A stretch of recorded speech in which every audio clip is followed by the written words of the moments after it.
আজকে বানাচ্ছি cheese corn pasta, কিন্তু এটা একটু নতুন স্টাইলে।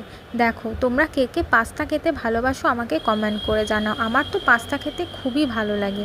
দেখো, আমি রেসিপিটি বানানোর জন্য খানিকটা পাস্তা নিয়ে নিচ্ছি, আর এখানে পেঁয়াজ, লঙ্কা, ক্যাপসিকাম, রসুন, গাজর খুব ভালোভাবে কুচিয়ে নিচ্ছি, আর নিয়ে নিচ্ছি একটুখানি সুইট কর্ন। একটি কড়াইয়ের মধ্যে জল দিয়ে আমি পাস্তাগুলো ঢেলে দিচ্ছি। প্রায় 10-15 মিনিটের জন্য পাস্তাটা আমি একটু সেদ্ধ করে নেব।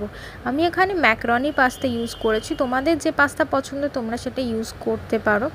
দেখো, পাস্তাটা এখানে সেদ্ধ হয়ে গেছে। আমি না জল শুদ্ধই রেখে দেবো পাস্তাটা। আর কড়াইয়ের মধ্যে দিয়ে দিচ্ছি বাটারটা একটু গলে তেলটা ছেড়ে আসলে তার মধ্যে দিয়ে দেবো আমি কুচিয়ে রাখা রসুনগুলো খুব ভালোভাবে বাটারের সাথে যাতে ভাজা ভাজা হয়ে যায় সেই পর্যন্ত অপেক্ষা করব। রসুনের ফ্লেভারটা পুরো বাটারের মধ্যে চলে আসছে। আর দেখো, রসুনটা এখানে ভাজা হয়ে গেছে। সেই সময় আমি দিয়ে দেবো আগে থেকে কুচিয়ে রাখা পেঁয়াজগুলো আমি এখানে একটু বড় বড় করে কেটেছি। পেঁয়াজটাও এখানে হালকা ভাজা হয়ে আসলে আমি দিয়ে দিচ্ছি কুচিয়ে রাখা গাজর, ক্যাপসিকাম আর কাঁচা লঙ্কা দিয়ে এই সময় খুব ভালোভাবে ভেজে নেব। একটু টাইম নিয়েই ভাজতে হবে যাতে সবজিগুলো খুব ভালোভাবে ভাজা হয়ে যায়, না হলে কাঁচা থেকে যাবে। ওপর থেকে অল্প একটু নুনও আমি দিয়ে দিচ্ছি। তারপর অ্যাড করছি সুইট কর্নগুলো দিয়ে সেটাও আমি খুব ভালোভাবে এর সাথে মিশিয়ে নিচ্ছি।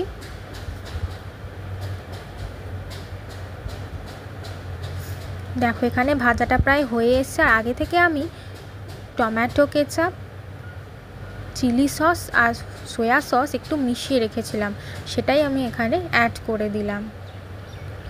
দেখো, এটা ফুটে এসছে। আর আগে থেকে সেদ্ধ করে রাখা পাস্তার সাথে যে জলগুলো ছিল সেগুলো সহই আমি পাস্তাটা ঢেলে দিচ্ছি, দিয়ে খুব ভালোভাবে মিশিয়ে নিচ্ছি।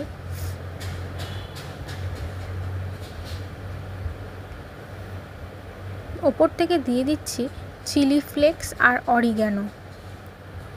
এখানে কোনো রকম লঙ্কার গুঁড়ো বা কোনো কিছু আমি এখানে মিক্স করছি না। ওপর থেকে দিয়ে দিলাম দুটো চিজটাও মেল্ট হয়ে গেছে, দিয়ে খুব ভালোভাবে মিশিয়ে নেব। তোমরা এইভাবে একবার চিজ কর্ন পাস্তা বানিয়ে দেখতে পারো। অনেকেই দুধ ছাড়া পাস্তা খেতে চাও, দুধ দিয়ে পাস্তা খেতে পছন্দ করো না, তারা এইভাবে বানিয়ে খেয়ে দেখতে পারো। রেসিপিটি যদি তোমাদের ভালো লেগে থাকে তাহলে অবশ্যই আমার চ্যানেলটি সাবস্ক্রাইব করে দিও, আর কেমন লাগলো কমেন্ট করে জানাতে ভুলবে না। আর অবশ্যই বাড়িতে একবার বানিয়ে ট্রাই করে দেখো। আশা করি তোমাদের সকলেরই রেসিপিটি খুব ভালো লাগবে।